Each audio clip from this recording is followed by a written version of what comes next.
Lepo pozdravljeni v oddaji 7. Zaradi nastale politične krize v državi bomo konec julija najverjetneje morali na predčasne parlamentarne volitve. Vlada z zvišanjem cen na energente in alkoholne pijače že polni proračunsko luknjo. Kot je bilo napovedano, se bodo zdaj podražili še drugi tobačni izdelki. Ali veste, da lahko poleg svoje pokojnine prejemate še vdovsko pokojnino? 31. maja se začenja spomladanski rok poklicne mature. Tukaj boste izvedeli, kje lahko pridobite brezplačne inštrukcije. Spoznajte gluhega nogometaša, ki ga predstavljamo v rubriki Znani ljudje. Vas zanima, kaj so alge spirulina? Ostanite z nami.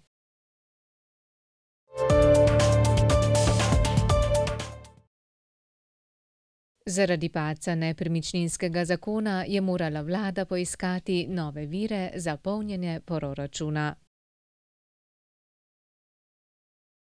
Po zvišanju trošarin na energente in alkohol se bodo zvišale še trošarine na tobačne izdelke. Za škatlico cigaret boste po novem odšteli 20 centov več. S trošarinami naj bi od 200-milijonskega primanjkljaja vlada dobila okoli 55 milijonov evrov.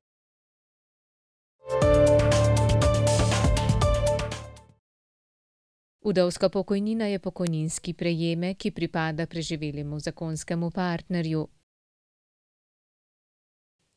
Vdovcu namreč pripada znesek v vrednosti 15% od 70% odmerjene pokojnine umrlega. Če je imel umrli pokojnino na primer 700 evrov, bo vdovcu pripadlo 73,5 evra na mesec.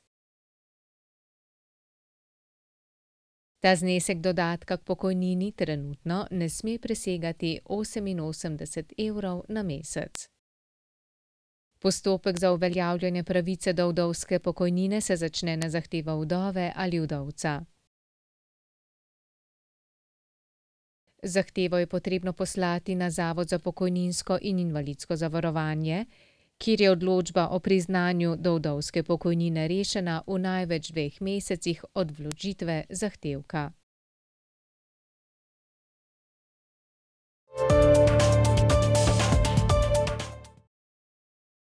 Za dijake zaključnih letnikov poklicnih srednjih šol se 31. maja začne spomladanski rok poklicne mature. V letošnjem šolskem letu jo bodo opravljali tudi 3 dijaki Zavoda za gluhe in naglušne Ljubljana, in sicer 2 dijaka s programa Medijski tehnik in dijak s programa Strojni tehnik.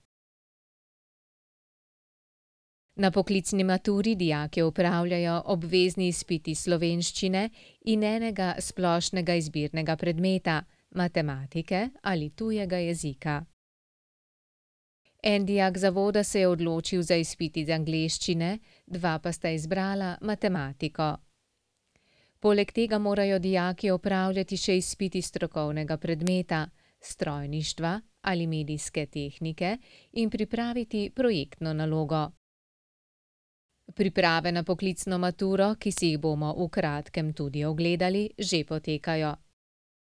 Dijaki znanje iz slovenščine utrjujejo v okviru pouka v združenem oddelku, pri drugih predmetih pa imajo ločene priprave. Posebna priprava na poklicno maturo bo na zavodu potekala še v tednu od 26. do 30. maja. Poleg rednih priprav na maturo nekateri dijaki poiščejo tudi dodatno učno pomoč. Dijaki Zavoda imajo v domu možnost inštrukcij v obliki prostovoljnega dela zunanjih sodelavcev, ki so po večini študenti. Nekateri si inštruktorja poiščejo sami in ga obiskujejo s tolmačem. Ura inštrukcij stane od 7 do 12 evrov, zato si teh ne morejo privoščiti vsi. V tem primeru se lahko vsi učenci, tudi gluhi, naglušni in tisti z drugimi posebnimi potrebami, obrnejo na Slovensko filantropijo. V zadnjem obdobju se je seveda številka tudi tistih socialno ogroženih, ki bi si lahko privoščili inštrukcije, zelo povečala in so potrebe po prostovoljski učni pomoči čedalje večje. Ko se en posamezen uporabnik obrne na nas, da bi rabil učno pomoč, stopimo v akcijo in vidimo, kako bi to pomoč lahko zorganizirali. Ponavadi poskusimo najprej organizirati prostovoljsko pomoč na šoli, kje ta učenec ali dijak je, v povezavi s šolo. Tule imamo še dosti majhno bazo teh, ki znajo znakovni jezik, ampak bi se poskusili in najverjetneje našli, ja. Prošnja se poveča konec šolskega leta. Zdaj, tako kot dobivamo povratne informacije tudi sami iz šol, a ne, je, da takrat je učna pomoč kdaj že kar pozna rešitev. Veliko bolj uspešni so tisti primeri, ko so jih že na samem začetku šolskega leta vključili, ko zares prostovoljec spremlja nekoga celo leto. Zaradi tega, ker prostovoljec ne samo, da ga nekoga uči, kdaj je dovolj samo to, da zraven sedi, pa ga spomne, pa naredi nalogo, pa naredi te stvari. In da je ta tudi vidik učenja zelo pomemben. 31. maja bo en dijak zavoda opravljal pisni izpit iz angleščine, 2. junija sledi pisni izpit iz slovenščine, 7. junija pa še izpit iz matematike. Datume izpitov iz strokovnih predmetov lahko določijo šole, in sicer v obdobju od 16. do 23. junija. Gluhi in naglušni dijaki imajo z odločbo kandidata s posebnimi potrebami pravico do podaljšanega časa opravljanja izpita in do prisotnosti tolmača, ki jim po potrebi pomaga pri razlagi pisnih navodil v izpitni poli.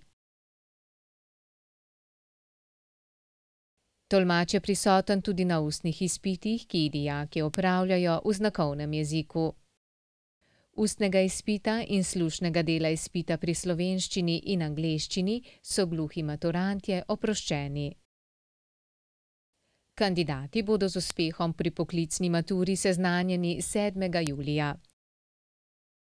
V primeru neuspeha pa jih že 25. avgusta čaka še ena priložnost na jesenskem izpitnem roku poklicne mature.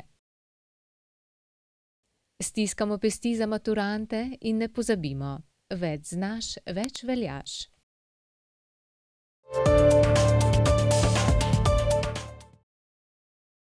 V rubriki Znani ljudje vam predstavljamo gluhega hrvaškega nogometaša Damirja Desnico. Leta 1956 rojeni poklicni nogometaš je igral za ekipo velikega nogometa HKN Rijeka. Damir je pogodbo s klubom podpisal pri 19 letih in tam igral 11 let. Bil je med najboljšimi igralci, ki jih je Rijeka imela v zadnjih 40 letih. Igral je v levem krilu. Znan je bil predvsem po mojstrskem preigravanju, s katerim je povzročal težave nasprotnikovi obrambi. Navijači so ga oboževali. Rijeka je v tem času, ko je igral Desnica, beležila velike uspehe. Zmagovalni pokal Jugoslavije leta 1978 in hrvaški pokal leta 1978 in 1979.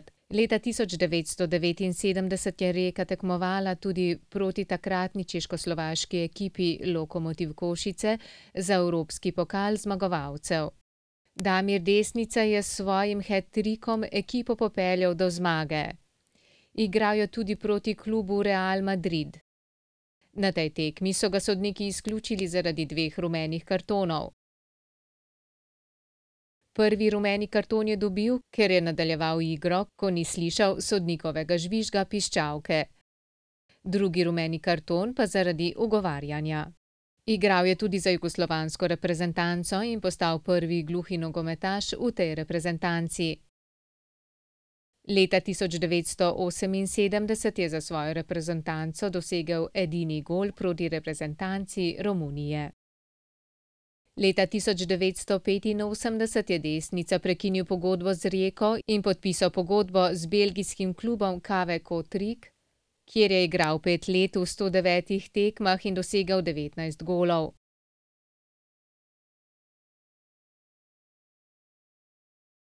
Svojo kariero je zaključil v nogometnem klubu Pazinka. Tam je med letoma 1992–93 odigral 11 tekem in dosegel 1 gol. V svoji nogometni karieri je skupno odigral 349 tekem in dosegel 65 golov. Desnica trenutno dela kot trener v mladinski nogometni šoli HNK Rijeke.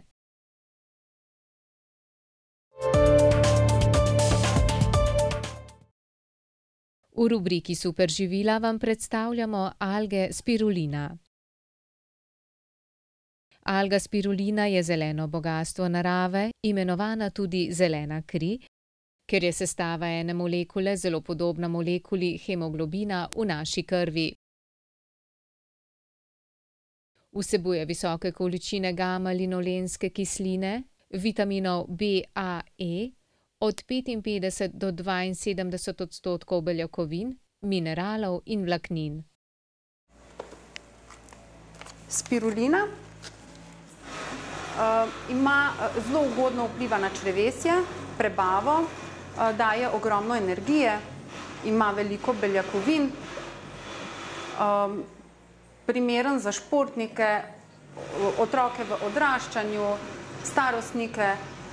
Uživa se lahko v prahu ali tabletkah. V prahu ga zmešate v smutijo, eno žličko na dan.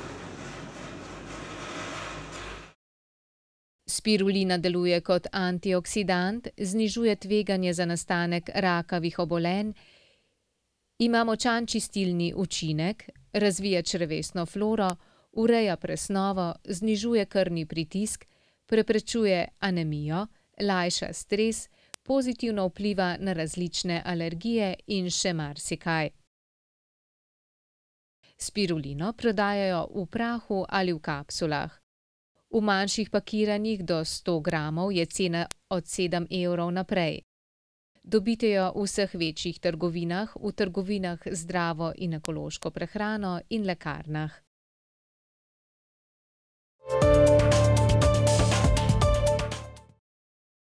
Za konec pa še rubrika Ali ste vedeli? Baročni vodnjak Trevi v Rimu v Italiji je ena izmed večjih rimskih znamenitosti. V 18. stoletju ga je zasnoval Nicola Salvi in se z reliefom device poklonil stari vraži, da so z njeno pomočjo odkrili vodni izvir, ki vodnjak napaja še danes. Kot pravi popevka Three Coins in the Fountain, mora vsak, ki se želi še kdaj vrniti v Rim, vanj čez ramo vreči novčič. Teh naj bi se samo v enem dnevu nabralo okoli 3000 evrov. Z oddajo smo pri koncu. Z vami bomo ponovno prihodnjo sredo, do takrat pa lep pozdrav.